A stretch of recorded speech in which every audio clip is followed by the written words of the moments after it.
To A9 TV. ప్రకాశం జిల్లా ఒంగోలులో బ్రాహ్మణ ఆత్మీయ సమ్మేళనం ఘనంగా నిర్వహించారు. ఈ సందర్భంగా ఒంగోలు నియోజకవర్గంలోని బ్రాహ్మణులు ముక్తకంఠంతో వైఎస్ఆర్సీపీ మద్దతు ప్రకటించారు. చంద్రబాబు బ్రాహ్మణ ద్వేషడి, రాష్ట్రంలో బ్రాహ్మణులకు 2 టికెట్లు ఇవ్వమని అడిగితే బాపనూడికి ఎమ్మెల్యే పదవి కావాలని అవమానించిన వ్యక్తి చంద్రబాబుని తెలుగుదేశం పార్టీ డిఎన్ఏలోనే బ్రాహ్మణ ద్వేషం దాగున్నదని, జగన్మోహన్ రెడ్డి ఎమ్మెల్యే పదవులతో పాటు మేయర్లుగా, జిల్లా పరిషత్ చైర్మన్లుగా అవకాశం కల్పించారని మాజీ టీడీపీ నాయకుడు సాయినాథ్ శర్మ అన్నారు. చంద్రబాబు గుళ్లు పడేసి బ్రాహ్మణుల పొట్టగొడితే రాష్ట్రంలో 35,000 గుళ్లు కట్టించి బ్రాహ్మణులకు 5,000 రూపాయలు ఇస్తూ ఆదుకున్న ముఖ్యమంత్రి ఒక్క జగన్ మాత్రమేనని ఎమ్మెల్యే మల్లాది విష్ణు పేర్కొన్నారు. ఒక్క ఒంగోలులోనే పేద బ్రాహ్మణులకు 500 ఇళ్లు కట్టించామని, పట్టాలు ఇచ్చానని, అలాంటి తనపై అపనిందలు మోపుతున్న తెలుగుదేశం నాయకులు బ్రాహ్మణులకు ఏమి చేశారో చెప్పాలని, ఇవే నా చివరి ఎన్నికలని, ఇప్పటి రాజకీయాలు చూస్తుంటే విరక్తి పుడుతోందని, మంచి చేసిన వాళ్లకే వెన్నుపోటు పొడుస్తున్నారని ఒంగోలు ఎమ్మెల్యే బాలినేని శ్రీనివాసరెడ్డి అన్నారు. బ్రాహ్మణ ఇళ్లలో బ్రాహ్మణుల ఆత్మీయ శ్రేయోభిలాషి శ్రీ బాలినేని శ్రీనివాసరెడ్డి గారికి ఎంపీ బ్రాహ్మణులకు స్థానం ఇచ్చి 3-4 మున్సిపల్ చైర్మన్ చేసి ఇంతటి గొప్ప స్థానం బ్రాహ్మణులకు ఇచ్చిన పార్టీ ఏంటంటే వైఎస్ఆర్ పార్టీ. తెలుగుదేశం కూడా ఏ ఒక్క మున్సిపల్ కార్పొరేషన్ లో కూడా ఒక్క చైర్మన్ కూడా బ్రాహ్మణుడు లేదంటే ఎంత గౌరవం చూడండి. ఈ రోజు కుప్పంలో చంద్రబాబు నాయుడు మీద ఉన్నటువంటి కుప్పం నియోజకవర్గంలో ఉన్నటువంటి చైర్మన్ కార్యక్రమానికి చెప్పాలి చేసిన తర్వాత, ఎందుకంటే టైం లేదు. అన్ని ఇప్పుడు వార్నింగ్ ఇచ్చారు నాకు. మాకు 20 నిమిషాల్లో ఈ ప్రోగ్రామ్ మొత్తం కంప్లీట్ చేస్తాం. మనందరం వేదిక మీద ఆశీర్వైనటువంటి పెద్దలు, ఒంగోలు పట్టణ ఒంగోలు నియోజకవర్గ బ్రాహ్మణుల ఆత్మీయ శ్రేయోభిలాషి శ్రీ బాలినేని శ్రీనివాసరెడ్డి గారికి, ఎంపీ అభ్యర్థిగా పనిచేసినటువంటి శ్రీ భాస్కరన్న గారికి, మన ప్రియతమ బ్రాహ్మణ నాయకులు మల్లాది విష్ణు గారికి, శ్రీకాంతన్న గారికి, శాండిల్య గారికి, మేజర్ సుజాతమ్మ గారికి, ఇక్కడ వచ్చిన తర్వాత జగన్మోహన్ రెడ్డి గారు కానీ, వారి తండ్రి రాజశేఖర రెడ్డి గారు కానీ మనకు ఏం చేశారన్న అంశాలను 2 నిమిషాల్లో తెలుసుకున్నాం. దాదాపు 40 ఏళ్ల చరిత్ర, 43 ఏళ్ళ ఉన్నటువంటి తెలుగుదేశం పార్టీ మేము ఉన్నామని, రాజకీయంగా, ఆర్థికంగా, సామాజికంగా మన బ్రాహ్మణుల పైన ఉక్కు పాదం మోపినటువంటి పార్టీ తెలుగుదేశం పార్టీ అని బ్రాహ్మణులు అందరికీ విదితమే. ఎందుకంటే రాజకీయంగా ఆ రోజు నుంచి ఈ రోజు వరకు కూడా ఒక్క సీటు లేదు. ఆర్థికంగా వారు మన తెలుగుదేశం పార్టీ వస్తూనే కరణీకాలను తీసేసి దాదాపు 28 మంది కరణాలు పొట్టన పెట్టుకున్నటువంటి పార్టీ. ఎందుకంటే దాదాపు దాంట్లో ఆత్మహత్య చేసుకుని కొంతమంది, గుండెపోటుతో కొంతమంది, చాలా మంది మన బ్రాహ్మణులు నష్టపోయారు. అటువంటి పార్టీకి మనమందరము అండగా ఉండాలా, ఓటు వేయాలా అన్నది ఒక్కసారి మీరందరూ ఆలోచించుకోండి. అదేవిధంగా మరొకసారి, అదేవిధంగా మన వయోపరిమితి, ఉద్యోగస్తులకు మన వయోపరిమితి తగ్గించారు. 2 ఏళ్ళు తప్పుతున్నాయి. అప్పుడు కూడా దాదాపు 12 మంది బ్రాహ్మణులు ఆత్మహత్యతోనూ, గుండెపోటుతోనూ మరణించారు. ఇటువంటి తెలుగుదేశం పార్టీని మనము మట్టి కల్పించాల్సిన అవసరం ఎంతైనా ఇప్పుడు ఉంది అని సభాముఖంగా మీ అందరికీ తెలియజేస్తున్నా. అదేవిధంగా వంశపారంపర్య హక్కులు తీసేశారు, జీవో నంబర్ 76 తీసేశారు. ప్రతి ఒక్కటి కూడా బ్రాహ్మణులకు అన్యాయమే. అదేవిధంగా మన వైఎస్ఆర్ కాంగ్రెస్ పార్టీ రాజశేఖర రెడ్డి గారు సీఎం అయిన తర్వాత దాదాపు మనకు వంశపారంపర్య హక్కులు ఇచ్చారు, జీవో నంబర్ 76 ఇచ్చారు. రాష్ట్ర వ్యాప్తంగా 16,000 మందికి ధూప దీప నైవేద్యాలకి, అర్చకులకి ఆశ్రయం కల్పించిన వ్యక్తి మనకు వైఎస్ రాజశేఖర రెడ్డి గారు. అది అందరూ కూడా గమనించాలి. అదేవిధంగా లడ్డుపోటులో దాదాపు 786 మందిని పరిణతి చేశారు. ఇటువంటి తండ్రికి తగ్గ తనయుడుగా మనకు పాదయాత్రలో చెప్పినట్టు ఆ రోజు నుంచి ఈ రోజు వరకు రాజకీయంగా ప్రతి ఒక్కసారి 14 కానీ, 19 కానీ, 24 కానీ సీట్లు ఇస్తూ ఇప్పుడు దాదాపు రాష్ట్రంలో 18 మంది కార్పొరేటర్లు ఉన్నారు. వాసన్న కాన్స్టిట్యున్సీలోనే 2 కార్పొరేటర్లు ఉన్నారు. దాదాపు 5 మంది 6 మంది ప్రభుత్వ సలహాదారులు ఉన్నారు. అదే కాకుండా వేరే మన కార్పొరేషన్ లో కూడా డైరెక్టర్లుగా 6 మంది ఉన్నారు, స్టేట్ డైరెక్టర్లుగా. ఇటువంటి వైఎస్ఆర్ కాంగ్రెస్ పార్టీకి మనము అండగా ఉండాలి. ఇక్కడ మన బాలినేని శ్రీనివాసరెడ్డి గారు కానీ, చెవిరెడ్డి భాస్కర్ రెడ్డి గారు కానీ బ్రాహ్మణులకు అత్యంత ఆప్యాయతగా మనల్ని దగ్గరికి తీసుకుని మాట్లాడేటి వాళ్ళు మీ అదృష్టం. ఇక్కడ ఈ కాన్స్టిట్యున్సీలో ఉన్నటువంటి వారిద్దరు ఎంపీగా, బాలినేని శ్రీనివాసరెడ్డి గారుగా ఎమ్మెల్యేగా ఉండడం మనందరి అదృష్టం అని భావిస్తూ ఈ యొక్క తెలుగుదేశం, బీజేపీ, జనసేన కూటమిని మట్టి కనిపించాల్సిన అవసరం వచ్చింది. ఎందుకంటే జనసేన, చంద్రబాబు నాయుడు వారు మేము ముఖ్యమంత్రులు కావాలని కొట్లాడుకుంటున్నారు. ఒకరు చంద్రబాబు నాయుడు చూస్తే సముద్రం ఒడ్డు నిలబడి అలలు తగ్గినాక స్నానం చేస్తాం అనుకుంటాడు చంద్రబాబు నాయుడు. అదే మన పవన్ కళ్యాణ్ గారు ఉన్నారు, బాధ్యతలు జీవితంలో తీరాక జ్ఞానాన్ని సంపాదించుకుందాం అనుకుంటాడు. అతను ఎప్పుడు స్నానం చేయలేడు, ఇతనికి ఎప్పుడు జ్ఞానం రాదు. ఇటువంటి వారు మనకు ముఖ్యమంత్రిగా రావాలా అనేది ఒక్కసారి అందరికీ సభాముఖంగా కోరుతున్నా. ఆశయంతో ఉన్నవాడు జగన్మోహన్ రెడ్డి. ఆశయంతో ఉన్న వారిని మనం ముఖ్యమంత్రి చేసుకుంటే మన బతుకులు బాగుపడతాయి. ప్రతి ఒక్కరు కూడా సంక్షేమ పథకాలు, నా ఎస్సీలు, నా ఎస్టీలు, నా బీసీలు, నా మైనారిటీలు అనుకుంటూ మన అందరినీ హక్కులు చేసుకున్నటువంటి జగన్మోహన్ రెడ్డి గారిని మన అందరూ ఉండాలి. అదే ఆశతో ఉన్నటువంటి వారు ఇద్దరు ఉన్నారు, చంద్రబాబు నాయుడు, పవన్ కళ్యాణ్. వీరితో ఆశతో ఉన్న వారిని మనం ముఖ్యమంత్రి చేశామంటే మనల్ని దాచుకుంటారు, దోచుకుంటారు, మొత్తం ప్రభుత్వాన్ని అంతా దోచేసుకుంటారు. కానీ ఇటువంటి వ్యక్తులను మనం రానికుండా ఉండాలి అనేది ఒక్కసారి అందరూ కూడా గమనించి మనం ఒక్కసారి క్వశ్చన్ మన ఇతని గురించి కూడా, లోకేష్ గురించి ఎక్కడ తనయుడు తన పుత్రుడు దానికి అతనికి ఏమి తరంగాడు అని దత్తపుత్రుని తెచ్చుకొని వెనకంబడి తిరుగుతున్నాడు చంద్రబాబు నాయుడు.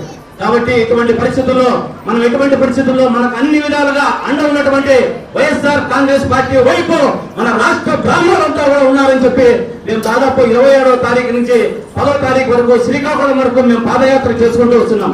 మనం కార్పొరేషన్ చైర్మన్ గారు అందరూ పోయాం. ఒక 3 రోజుల ముందే కూడా ఇక్కడికి వచ్చి ప్రెస్ మీట్ చేసి నిండడం పోయింది. కానీ వీరి యొక్క మన ఆత్మీయ సమావేశానికి రమ్మని ఆహ్వానించడం పాలనేని శ్రీనివాస్ రెడ్డి గారికి, చెవిరెడ్డి భాస్కర్ రెడ్డి గారికి మరొక్కసారి మీరందరూ కూడా బ్రాహ్మణులు ఆశీర్వదించాలని కోరుకుంటూ సెలవు చేసుకుంటున్నాను. జై బ్రాహ్మణ్, జై బ్రాహ్మణ్, జై జగన్, జై జగన్. పెంచడానికి మీ సహాయ సహకారాలు కూడా అందించవలసిందిగా మరి మనస్ఫూర్తిగా ప్రార్థిస్తూ సెలవు తీసుకుంటాను. ముఖ్యంగా ఏంటంటే మీరందరూ ఆయన గెలుపొందాలి అని అనేటప్పుడు మీరు తదాస్తు అంటే కనుక ఖచ్చితంగా మరి ఆ బ్రహ్మ కూడా మరి ఆరాధిస్తుంది. ధన్యవాదాలు. అక్కడే చేసుకుంటూ మనం ఎంతో ఇబ్బంది పడుతుంటే, ఎందుకంటే మనకున్నటువంటి ఆచార వ్యవహారాల్లో ఆ మైనటువంటిది ఉండకూడదు అని చెప్పి చాలా మంది మన వాళ్ళందరూ కూడా మన మాజీ బ్రాహ్మణ కార్పొరేషన్ చైర్మన్, అట్లనే ప్లానింగ్ కమిషన్ వైస్ చైర్మన్ అయినటువంటి మన మల్లాది కృష్ణని ఇవాళ మన బ్రాహ్మణ జాతి గురించి ఉద్దేశించి, ఎందుకంటే ఆయన మీరందరికీ సుపరిచితులు. విజయవాడలో ఆయన ఈ ఆత్మీయ సమావేశం అధ్యక్షులు వహిస్తున్నటువంటి సోదరులు కార్పొరేటర్ శాండిలియా, అలాగే నగర మేయర్ గారు, అలాగే ఎండోమెంట్ సెక్రటరీ గారు, అలాగే కడప నుంచి వచ్చినటువంటి శర్మ గారు, ఇంకా వేదిక అలంకరించినటువంటి పెద్దలు, మీ అందరి అభిమాన నాయకుడు, మంచి మనిషి, స్థానిక శాసనసభ్యుడు వాసన్న, అలాగే చిలకాల మిత్రులు, ఒంగోలు ప్రతిష్టాత్మకమైనటువంటి ఒంగోలు పార్లమెంట్ నుంచి పోటీ చేస్తున్నటువంటి చెవిరెడ్డి భాస్కర్ రెడ్డి గారు, ఈ ఒంగోలులో ఉన్నటువంటి ప్రముఖులు చాలామంది, ఉపాధ్యాయులు, డాక్టర్లు, లాయర్లు, కార్పొరేటర్లు, మన సమాజం అంతా కూడా ఈరోజు చాలా ప్రాంతాలు తిరిగాం. మేము చాలా ఊళ్ళు వెళ్ళాం. కానీ ఒంగోలు బ్రాహ్మణ్యం అంతా కూడా ఏకపక్షంగా వాసనకే మా మద్దతు అని చెప్పడం చాలా సంతోషంగా ఉన్నది. అలాగే ఎంపీ గారికి మా మద్దతు అని చెప్పడం కూడా చాలా సంతోషంగా ఉంది. వాస్తవానికి మేము ఇంకొక పట్టణానికో ఇంకొక నియోజకవర్గానికో అయితే బాగుంది, ఎందుకంటే ఇక్కడ మా అవసరం పెద్దగా లేదు. మాకు ఎక్కడన్నా ఎవరైనా రమ్మనంటే ఫస్ట్ ఒంగోలుని ఆదర్శంగా తీసుకుంటాం. ఎందుకంటే స్థానిక శాసనసభ్యుల గురించి ఒక మంచి మానవీయ కోణంలో మన అవసరాలేంటి, మన ఆచారాలేంటి, మనకు కావలసినటువంటి కార్యక్రమాలు ఏంటి అనేది తెలుసుకుని దానికి తగ్గట్టుగా మనందరికీ మద్దతు ఇస్తున్నటువంటి వాసన్నకి మీరు ఎల్లవేళ ఎన్నికల్లో దగ్గరుండి, మనం ఈరోజు కొద్దిమంది రావచ్చు, కానీ ఒంగోలులో ఉన్నటువంటి బ్రాహ్మణ సామాజిక మొత్తం అంతా కూడా ఎంపీ అభ్యర్థికి, ఎమ్మెల్యే అభ్యర్థికి తోడుగా ఉండాలి అని చెప్పి ఈ సందర్భంగా మనం అందరినీ కూడా కోరుతాము. ఎందుకు మనం వైఎస్ఆర్ కాంగ్రెస్ పార్టీలో ఉండాలి, ఎందుకు జగన్మోహన్ రెడ్డి గారిని మద్దతు ఇవ్వాలి, రెండోసారి ముఖ్యమంత్రిగా ఎందుకు మనం అందరం చేయాలి అని చెప్పని మనం మాట్లాడుకుంటే, చంద్రబాబు నాయుడు కన్నా, తెలుగుదేశం కన్నా బ్రాహ్మణుల పట్ల గౌరవభావం కలిగి ఒక భక్తిభావం కలిగినటువంటి వ్యక్తి ఎవరంటే అది జగన్మోహన్ రెడ్డి గారు. మనమే కాదు, ఈ బ్రాహ్మణ సామాజిక వర్గంలో చాలా సమస్యలు ఉంటాయి. ఈ అర్చకులకు సంబంధించినటువంటి సమస్య కానీ, అలాగే ధూపదీప నైవేద్యాలు కానీ, అలాగే వంశపారంపర్యమైన హక్కులు కానీ, లేకపోతే అర్చకులకి వేతనాలు ఇవ్వడం కానీ, వీటన్నింటినీ కూడా ఆ ప్రభుత్వంతోనూ ఈ ప్రభుత్వంతోనూ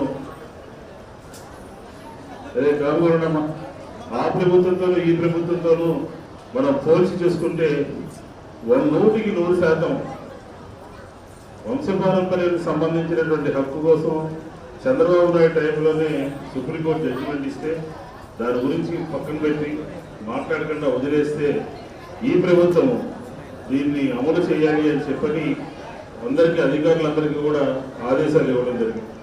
ఎక్కడైనా కొంతమంది అక్కడక్కడ ఇంకా కొన్ని చేయాల్సి ఉంది. వైఎస్ఆర్ కాంగ్రెస్ పార్టీ నెంబర్ 2 సోదరుడు మల్లాది విష్ణు గారికి, అలాగే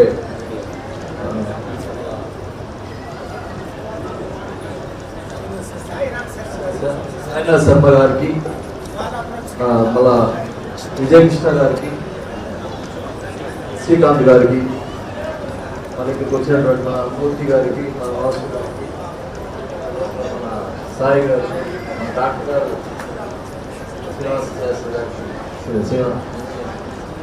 శ్రీనివాసాచార్య గారికి, శేషయ్య గారికి, ఉప్పుగుడ్డు శ్రీనివాసరావు గారికి, హరి గారికి, మీరు ఉన్నాడు మా కుమార్ గారికి, మన కార్పొరేటర్ సరోజ గారికి, సుజాత గారికి, జ్వాలపతి గారికి, శ్రీనివాసాచార్య గారికి,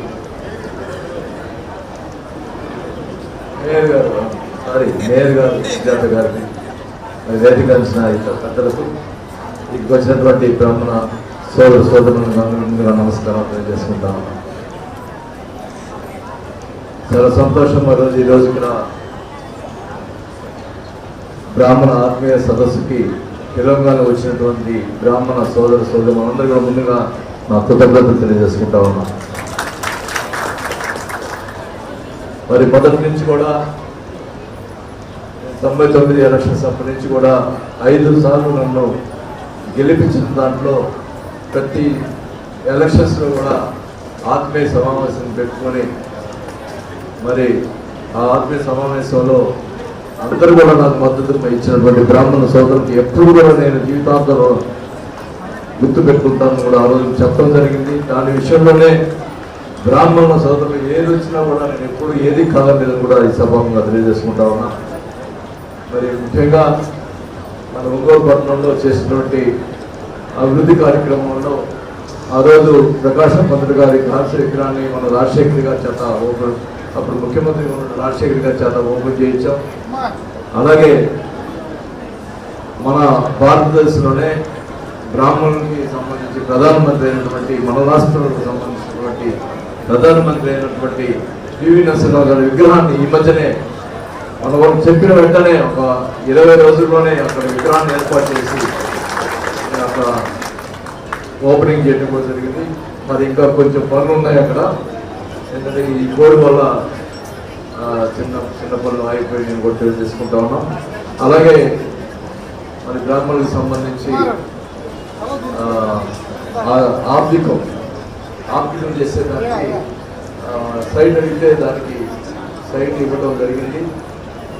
దానికి కొంత ఈ పక్కన ఉన్నటువంటి వాళ్ళు ఈ మధ్య వచ్చి ఏం సార్ మీరు అట్లా ఇచ్చారు, అది మాకు కొంచెం ఇబ్బంది అవుతుందని కూడా మాట్లాడారు.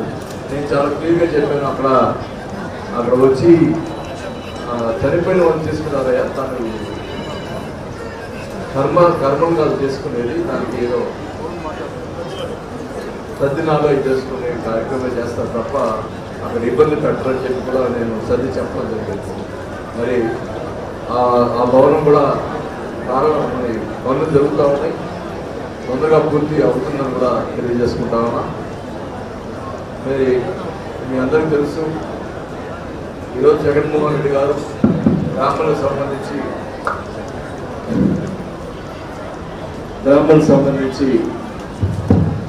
మరి ఇందాక పెద్దలు మన విష్ణు గారు జగన్మోహన్ గారు చేసినటువంటి కార్యక్రమాన్ని చెప్పడం జరిగింది. దానికి ముఖ్యమైనది అయితే మనకి ఈ అర్చకులు వాళ్ళ మీద దౌర్జన్యం పోతే దాని మీద అట్రాసిటీ యాక్ట్ పెడతామనేది చరిత్రలో ఎప్పుడు కూడా ఏ ముఖ్యమంత్రి కూడా చెప్పిన విషయం కాదు. అది ఒక జగన్మోహన్ రెడ్డి గారి వారి చెప్పారని కూడా తెలియజేసుకుంటా అది ఒక మంచి పరిణామం కూడా తెలియజేసుకుంటా ఉన్నాం.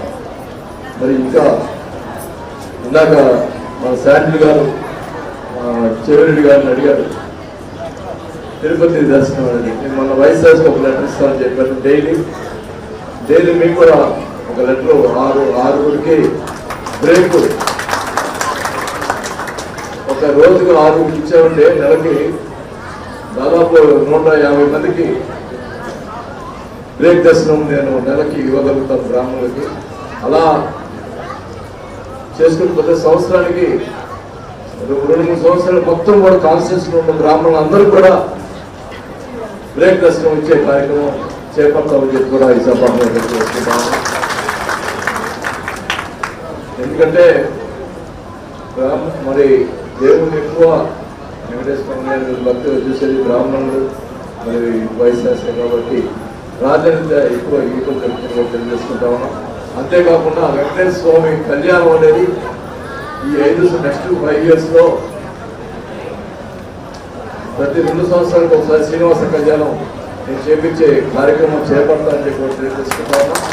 దానికి ఖచ్చితంగా అక్కడ శ్రీనివాస కళ్యాణం గతంలో మన 2 years బ్యాక్ చేసాం, మీకు గుర్తుందో లేదో కానీ మరి అక్కడ అలా కళ్యాణం చేయించే కార్యక్రమం దానికి ఆ కార్యక్రమానికి అధిక ప్రాధాన్యత బ్రాహ్మణునికి ఇచ్చే కార్యక్రమం చేపడతామని చెప్పి కూడా తెలియజేసుకుంటాము.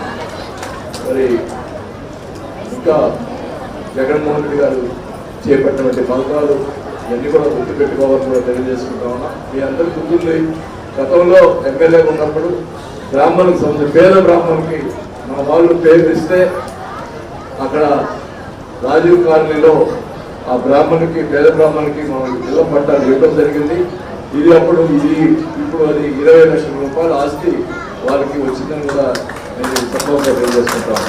అలాగే ఇప్పుడు కొత్తగా వచ్చినటువంటి పట్టాలలో ఇందాక శాండిల్ గారు చెప్పినట్టు అందరూ కూడా సెక్రటరీ చేసి బ్రాహ్మణులకి ఎక్కడైతే వచ్చినాయో వాళ్ళందరికీ ఒకే చాట ఉండేటట్టు తప్పకుండా ఏర్పాటు చేయడమే కాకుండా ఇంకా ఎవరున్నా పేద బ్రాహ్మణులు ఉంటే కూడా మనకి ఇంకో 3-4 వేల మందికి అలాగే సుప్రీంకోర్టు జడ్జిమెంట్ ఇస్తే దాని గురించి పక్కన పెట్టి మాట్లాడకుండా వదిలేస్తే ఈ ప్రభుత్వం దీన్ని అమలు చేయాలి అని చెప్పని అందరికీ అధికారులందరికీ కూడా ఆదేశాలు ఇవ్వడం జరిగింది.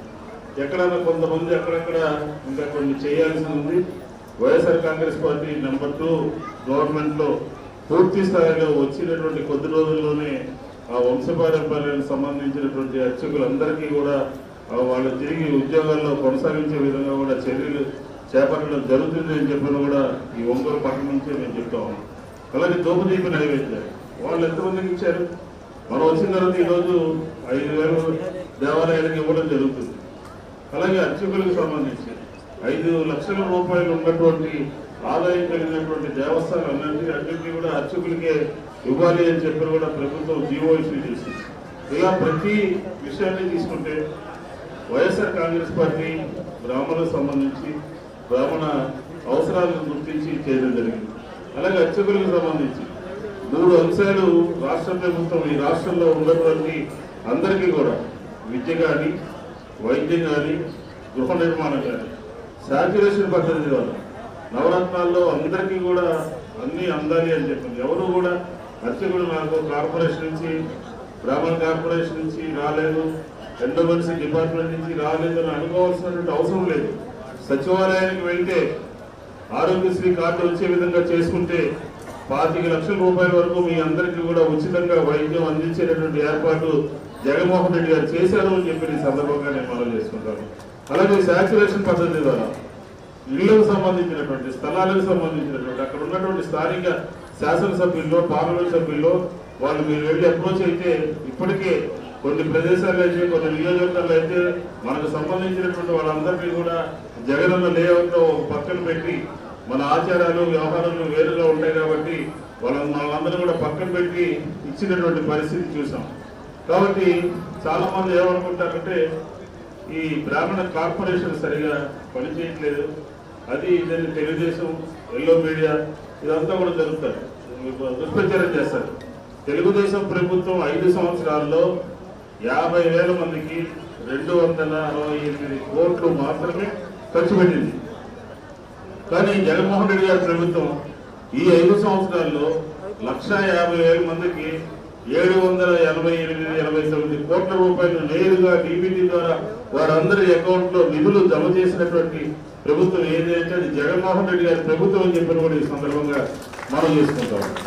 ఇందాక మిత్రులు మాట్లాడారు, కరోనా సందర్భంలో అర్చకులకి దేవాలయాలు మూసేసి గడవనటువంటి పరిస్థితుల్లో ప్రభుత్వం ఒక ప్రకటన ఇచ్చింది. 48 hours లో అర్చకులందరూ కూడా మీరు అప్లై చేసుకుంటే మీకు సంబంధించినటువంటిది మీకు అకౌంట్లో నిధులు జమ చేస్తామని అంటే 30,000 మందికి 30,000 మంది చిల్లర అర్చకులందరూ కూడా అప్లై చేస్తే 5,000 రూపాయల డబ్బున 15 కోట్ల చిల్లర డబ్బులు ఆ కష్ట సమయంలో కూడా అర్చకులను ఆదుకున్నటువంటి ప్రభుత్వం ఏదంటే అది జగన్మోహన్ రెడ్డి గారి ప్రభుత్వం. ఏనాడైనా చంద్రబాబు ఈ రకంగా చేశాడా అని చెప్పని అడుగుతా ఉన్నాం. 19లో కానీ 14లో కానీ లేకపోతే 24లో కానీ ఒక్కడికంటే ఒక్కడికి 175 నియోజకవర్గాల్లో ఒక్కడికంటే ఒక్కడికి సీట్ ఇచ్చినటువంటి పరిస్థితి తెలుగుదేశానికి చంద్రబాబు నాయుడికి లేనే లేదు. మూడు సీట్లు పోయినసారి ఇవ్వడం జరిగింది.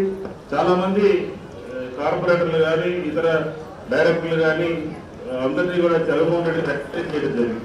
అది తెలుగుదేశానికి వైఎస్ఆర్ కాంగ్రెస్ పార్టీకి ఉన్నటువంటి వ్యత్యాసం అని చెప్పి ఈ సందర్భంగా నేను తెలియజేస్తాను.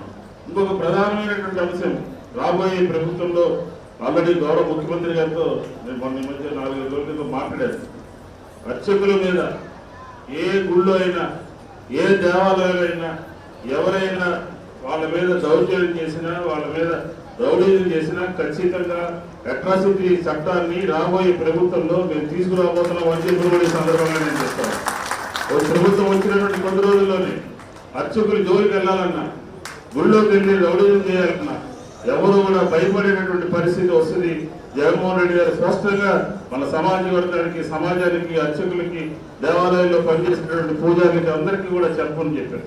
తిరుపతి దేవస్థానంలో టీటీడీ సంభావన అని చెప్పని దాన్ని ఈ మధ్య కాలంలోనే 15,000 నుంచి 20,000 అలా పెంచుకుంటూ పోవడం జరిగింది. కాబట్టి ప్రతి విషయాన్ని కూడా జగన్మోహన్ రెడ్డి గారి ప్రభుత్వం తెలుగుదేశం కన్నా 100 రెట్లు బ్రహ్మాండంగా పరిపాలించింది.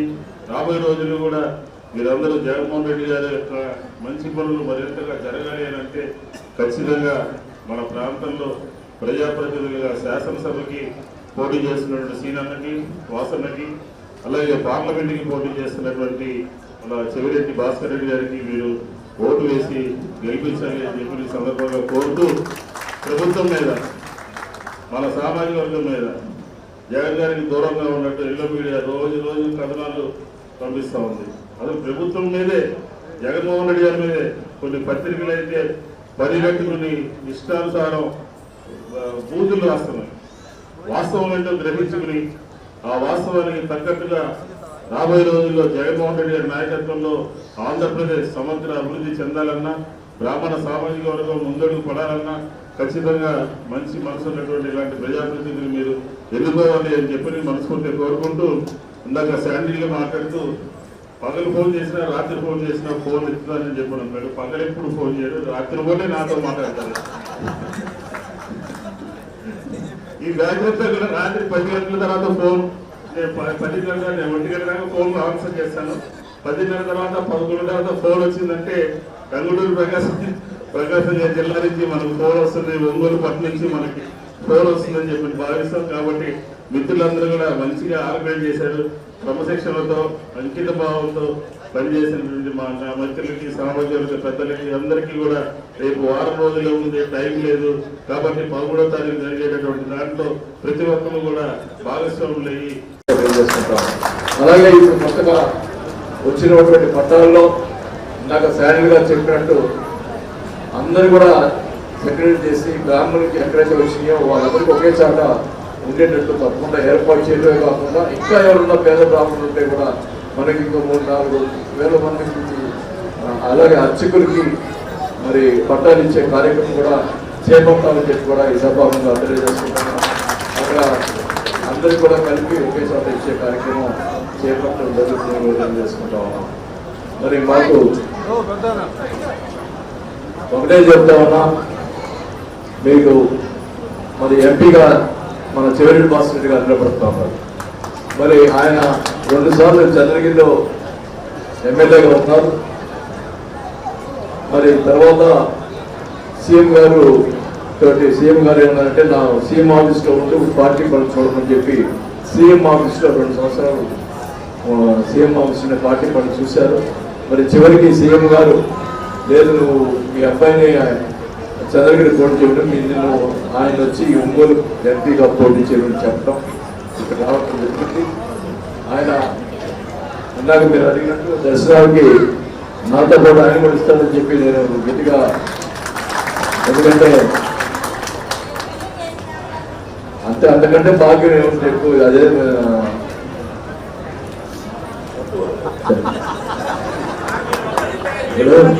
అందరూ సంతోషంగా ఉండాలా.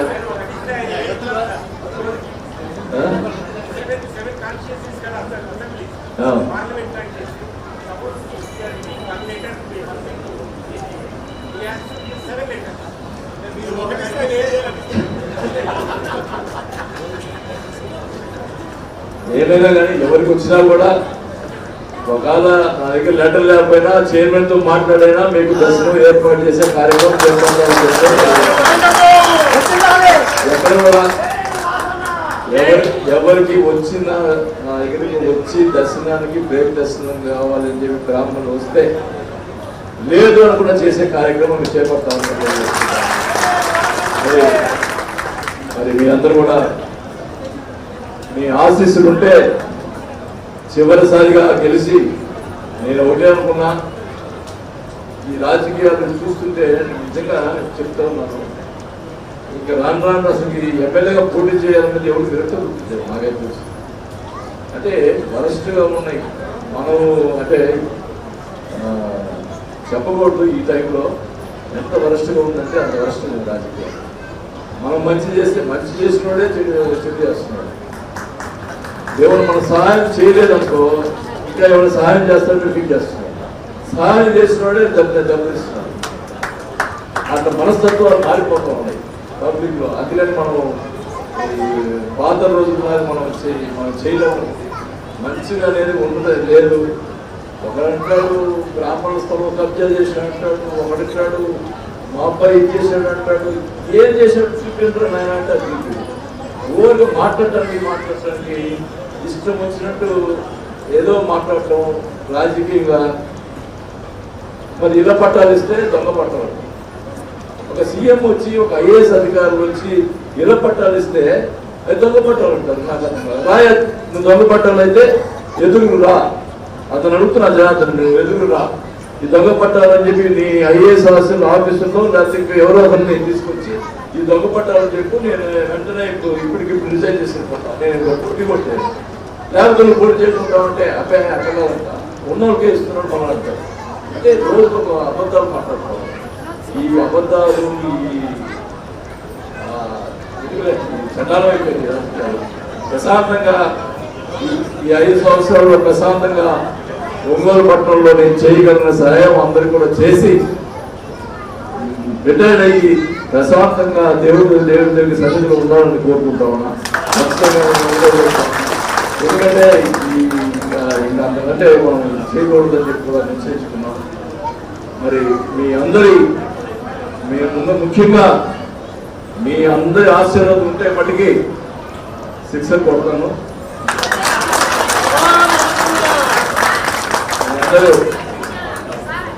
మీ అందరూ కూడా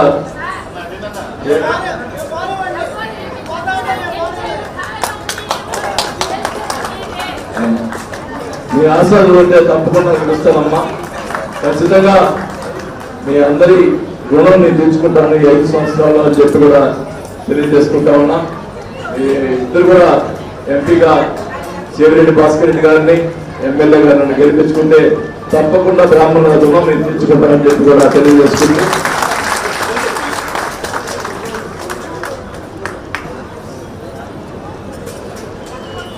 చెప్పాను అర్చక పురోహితులకి ఓకే అదే అర్చకులు పురోహితులకి పట్టాలు అని తప్పకుండా న్యాయం చేస్తారని చెప్పి ప్రతి ఒక్కరు కూడా న్యాయం చేస్తారని చెప్పి కూడా తెలియజేసుకుంటూ పట్టాలు ఇచ్చి ఇల్లు కూడా కట్టించే కార్యక్రమం సొంతంగా ప్రభుత్వమే కట్టించే కార్యక్రమం చేపట్టడం జరుగుతుందని కూడా తెలియజేసుకుంటూ మరి ఈరోజు ఈ కార్యక్రమానికి మీరందరూ వచ్చి మరి మీ ఆశీర్వాదం ఇచ్చారనుకుంటున్నా, ఇచ్చారా లేదా?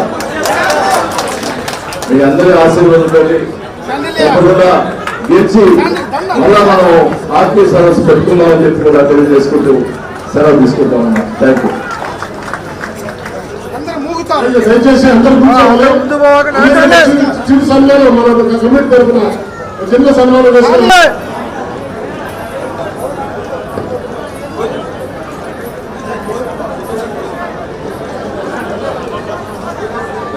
ఎన్నిసార్లు చెప్తున్నా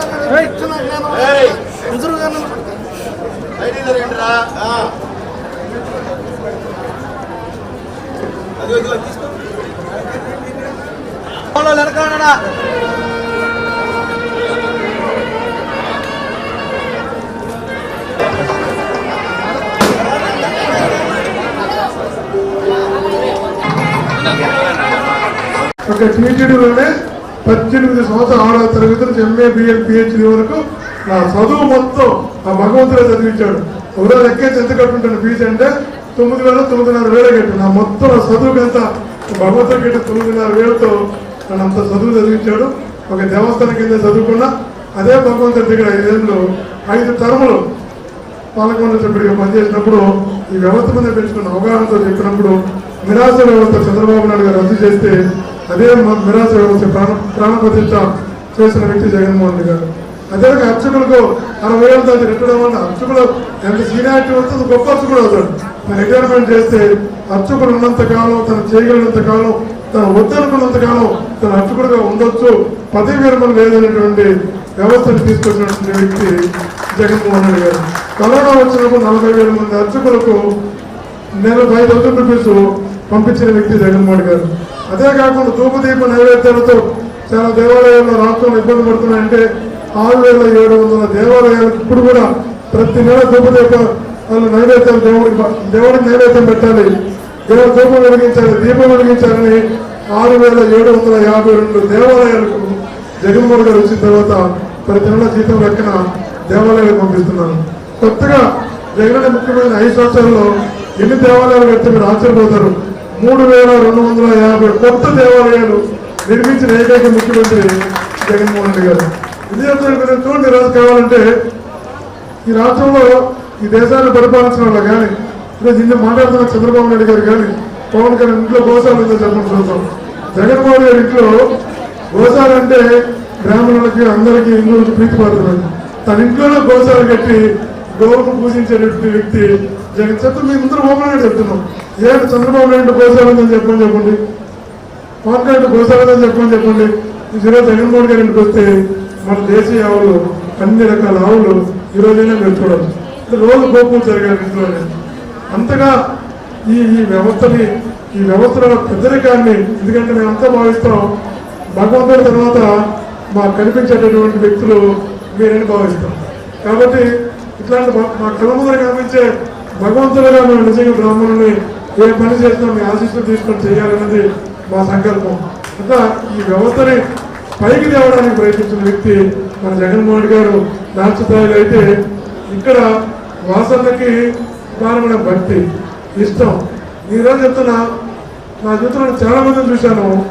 ముఖ్యమంత్రి గారి దగ్గరికి ఎవరు వచ్చినా కూడా తను ఎలా డెవలప్ అవ్వాలి, తనకు ఎలా పదవి కావాలి, తను ఎలా ఎదగాలని ఆలోచిస్తూ ముఖ్యమంత్రితో గొడవ పడుతుంటారు. వాసన ఎప్పుడు ముఖ్యమంత్రి గారి దగ్గరికి వచ్చి నేను సీఎం గారితో నేను దగ్గరగా సీఎంలో పనిచేశాను. ఎప్పుడు వాసనకి వచ్చినా నా ఒంగోలుకి ఇది కావాలి, నా మనుషులకి ఇది కావాలి, నాకు ఈ పట్టాలు ఇవ్వాలి, ఈ రోడ్లు కావాలి, ఈ కాలువలు కావాలి, దానికోసం గొడవ పడుతూనే ఉంటాడు.